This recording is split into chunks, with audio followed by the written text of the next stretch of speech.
The sun hung low over northern France, shimmering on 1,000 steel helmets. The ground trembled under the weight of armored knights, banners snapping in the wind. Across the muddy field, a line of ragged English soldiers knelt silently, their bows poised, their eyes fixed on destiny. When the first volley of arrows darkened the sky, the age of chivalry began to die. In that single afternoon, English archers shattered centuries of knightly supremacy, and warfare would never be the same again. For centuries, Europe had been ruled by men of steel and pride, the mounted knights. They were symbols of power, trained since boyhood, bound by the code of chivalry. A single knight could crush peasants by the dozen, and entire battles were won by charges of heavy cavalry. Nobles invested fortunes in their armor and horses, confident that their lineage made them invincible. But arrogance has always been the seed of downfall, and a new weapon was waiting in the hands of common men. The knight was not just a warrior, he was an institution. Castles, politics, and social hierarchies revolved around his dominance. Feudal lords granted land to vassals who could maintain mounted soldiers. The church blessed them as defenders of Christendom, glorifying their wars as holy duty. Yet, hidden beneath this shining ideal was a brutal truth. Knights were expensive, slow to train, and vulnerable to innovation. History was ready for an equalizer, and the English bowmen were about to deliver it. The English longbow wasn't new, but its mastery was revolutionary. Standing 6 feet tall, carved from yew wood, it could pierce armor at over 200 yards. It wasn't a weapon for the nobility. It was a weapon for the people. Farmers, hunters, and common soldiers could be trained to use it, given enough practice and raw strength. This made England's armies faster to raise, cheaper to maintain, and deadlier in battle. From childhood, English peasants practiced with the bow. It was not merely a skill, but a national discipline. By law, every man was required to train with it on Sundays, turning an entire generation into a reserve army of archers. Over decades, this constant practice forged a military force unlike any other in medieval Europe. The English king didn't need vast wealth to field soldiers. He needed only loyal bowmen with calloused hands and iron wills. In 1337, tension between England and France exploded into the 100 Years' War. Kings Edward III of England and Philip VI of France both claimed the French crown, plunging their nations into a conflict that would reshape Europe. France boasted larger armies and more knights, but England had innovation, discipline, and the longbow. The war became a brutal testing ground between tradition and transformation. Early campaigns proved costly for both sides, but Edward III's strategy was clear. He would strike fast, raid deep, and rely on his archers to decimate French cavalry. The English were outnumbered, often fighting on enemy soil, but their tactics were cunning. Each victory, however small, proved that technology and teamwork could outmatch noble arrogance. The stage was set for a confrontation that would echo through centuries, the Battle of Crécy. On August 26, 1346, near the small French village of Crécy, two worlds collided. King Edward's army numbered around 14,000 men, mostly archers and infantry. Opposing them stood King Philip's force of over 30,000, dominated by knights and mercenaries. The English dug defensive ditches, sharpened stakes, and positioned themselves on a slope, a killing field of their own making. As thunder rolled and rain soaked the ground, Edward's men waited calmly, bows strung, hearts steady. When the French charged, they believed they would sweep the English aside with sheer might. But the muddy terrain turned against them, slowing their horses and breaking formations. Then came the English arrows, thousands of them, slicing the air in black waves. Knights screamed as arrows punched through armor joints and visors. Horses collapsed, throwing riders into the chaos. The flower of French nobility was cut down in minutes by men they considered peasants. By the end of that dreadful afternoon, the French nobility was broken. Over 1,500 knights lay dead, their banners trampled in the mud. King Philip barely escaped, wounded and humiliated. The English lost fewer than 300 men. It was not just a victory, it was a revelation. The longbow had rendered centuries of knightly warfare obsolete. The myth of the invincible cavalry was shattered, and Europe would never fight the same way again. The psychological impact was even greater than the physical. The nobility had been undone by commoners, by mere archers. It destroyed the illusion of divine right and noble superiority on the battlefield. Warfare had become democratic in the most brutal sense. Skill and innovation now triumphed over bloodline and gold. From that day on, the knight was no longer the master of war, but a relic of a fading age. The power of the longbow lay in its simplicity. It was handcrafted from yew, its outer layer of sapwood providing flexibility, and the inner heartwood giving strength. The draw weight could exceed 150 pounds, demanding enormous strength to use effectively. Each archer carried a sheaf of 24 arrows, some tipped for armor piercing, others for distance or fire. In the hands of a veteran, it was a machine gun of the Middle Ages. English archers trained relentlessly. Their arms grew thick, their shoulders permanently twisted from years of drawing the bow. Archaeological finds from the Mary Rose, Henry VIII's warship, revealed the deformed skeletons of archers whose bones bore the marks of lifelong training. They were specialists, deadly, disciplined, and underestimated. Against charging cavalry, they were unstoppable. English commanders understood that the longbow was not a solo weapon, but part of a deadly strategy. Archers worked in coordinated volleys, firing in arcs to blanket the battlefield. They used terrain wisely: mud, hills, forests, all to slow enemies and maximize impact. Behind wooden stakes and trenches, they were almost untouchable.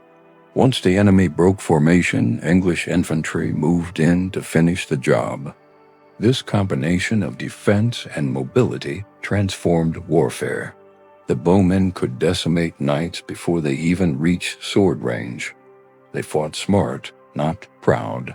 The French, still clinging to old ideals of valor and frontal assaults, never adapted quickly enough. At Crécy, and later at Poitiers and Agincourt, the same pattern repeated. The pride of France fell to English precision and patience. A decade after Crécy, the lesson had not been learned. At Poitiers, the French king, John II, led a massive army against the English, commanded by Edward, the Black Prince. Once again, English archers dug in and waited. When the French charged, arrows fell like rain. The field became a slaughterhouse of fallen nobles. King John was captured, and France was thrown into political chaos. Poitiers confirmed what Crécy had revealed. The longbow was not a fluke, it was a revolution. The English had mastered the art of asymmetric warfare. They used fewer men, fewer resources, but far greater strategy. The longbow had become the great equalizer, and Europe's feudal system was starting to crack under its impact. Nearly 70 years later, Henry V led another English army deep into France. Exhausted, outnumbered, and trapped, they faced overwhelming odds near the village of Agincourt. The French knights laughed at the idea of defeat. But once again, the longbows were raised, and the rain began to fall. Mud clung to armor, horses stumbled, and when the English unleashed their arrows, history repeated itself. The battlefield turned into chaos, armor became prisons, and knights drowned in mud. Thousands were cut down. Agincourt became a legend not just of victory, but of defiance. It was the moment when the English archer became a symbol of national pride, and the armored knight, a tragic echo of the past. By the time of Agincourt, the sight of English archers alone struck terror into the hearts of French soldiers. The whistle of arrows became the sound of death itself, a storm from the sky that no armor could withstand. Knights once charged proudly into battle. Now they hesitated, knowing each step forward brought them closer to their grave. Fear eroded morale faster than steel ever could. Battles were decided not only by strength, but by the terror that longbows inspired before a single sword was drawn. This fear reshaped warfare itself. Commanders began to rethink cavalry charges and rely more on coordinated infantry and defensive tactics. The longbow didn't just change the outcome of battles. It changed how battles were even imagined. For the first time, war was no longer a noble contest of equals. It became about precision, discipline, and strategy qualities that favored the common man over the aristocrat. In the decades following Agincourt, the once glorious image of the knight began to fade. The shining armor that had symbolized courage and nobility now symbolized futility. Knights could no longer decide wars. They had become relics of a bygone age. As kingdoms modernized their armies, the role of the armored horseman diminished, replaced by organized ranks of archers, foot soldiers, and later, gunners. The romantic songs of chivalry gave way to cold military reports and casualty lists. This transformation wasn't just military, it was cultural. The social order built on the knight's prestige began to crumble. Peasants who once bowed before nobles now fought beside them, sometimes saving their lives in battle. The longbow had shattered not just bodies but an entire worldview. Europe was slowly awakening to a brutal truth. Birth no longer guaranteed power. Skill did. Even as the longbow dominated the battlefields of the 14th and 15th centuries, another invention was emerging that would seal the fate of the knight entirely: gunpowder. Crude firearms and cannons appeared first as unreliable tools of war, but their potential was undeniable. The same principle that made the longbow so devastating armor penetration from afar was magnified by gunpowder weapons. Within a century, the thunder of cannons replaced the hiss of arrows. The longbowmen had paved the way for the next revolution. Their victories proved that distance, speed, and precision mattered more than armor and lineage. As muskets and arquebuses spread, even the English archers began to fade into history. But their legacy lived on.